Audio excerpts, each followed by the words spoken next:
Lesson 7, Management and Leadership. This lesson is taken from Concept 3 on People Management.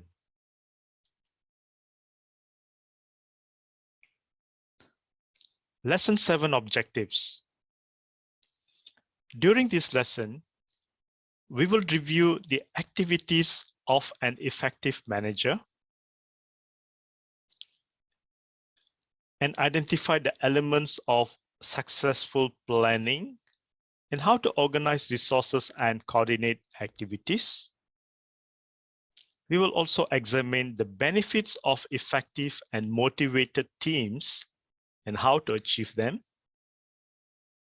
Review methods for developing staff and improving their performance. And lastly, to examine the importance of emotional resilience and stress management. Management. As was stated in Lesson 3, management focuses on making sure that what needs to be done gets done and to the required standard.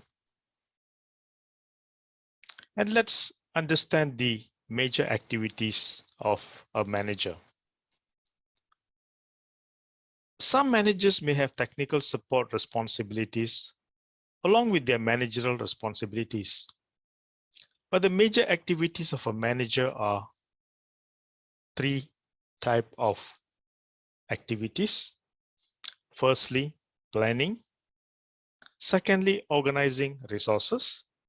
And thirdly, directing, controlling, and coordinating the activities of the team.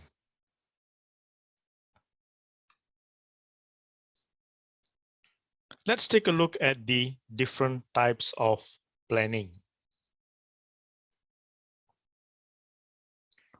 The types of planning that we have mentioned previously are planning at strategic, tactical, and operational, which is day-to-day levels. You will need to be capable of creating and seeing through plans at all three levels, whilst also being able to change, amend, or even abandon your plans in line with changing business requirements. The keywords for successful planning are adaptability and flexibility.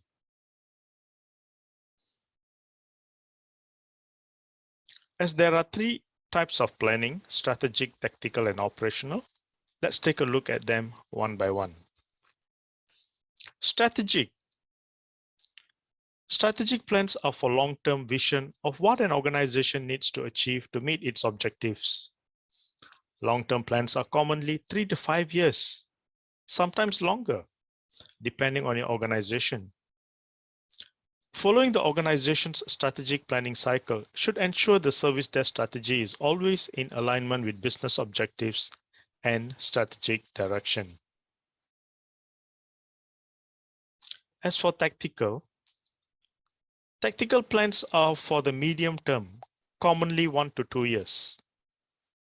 These are the detailed plans that define how we will achieve the objectives set in these strategic plans.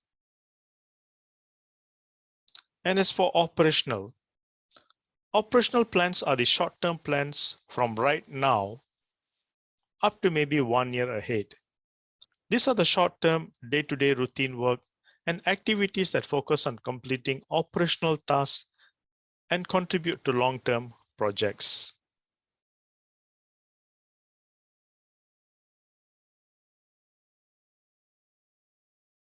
And there is another type of planning called the contingency. Contingency or continuity planning should be considered in strategic, tactical, and operational plans. It relates to asking the what if questions and planning how to reduce risks, as well as recover from issues and problems that could interrupt business as usual or inhibit progress.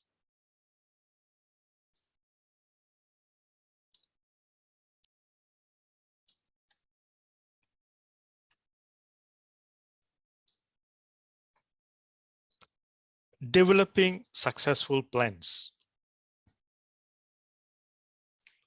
The most critical element for planning is defining the mission objectives. You need to know where you want to be and when you need to get there. Then you need to develop short, medium, and long-term objectives designed to help meet the strategic goals while assessing and managing risks. Having defined clear goals and objectives, or processes, procedures, and existing service improvement plans need to be reviewed and developed to ensure they are aligned with what we are trying to achieve.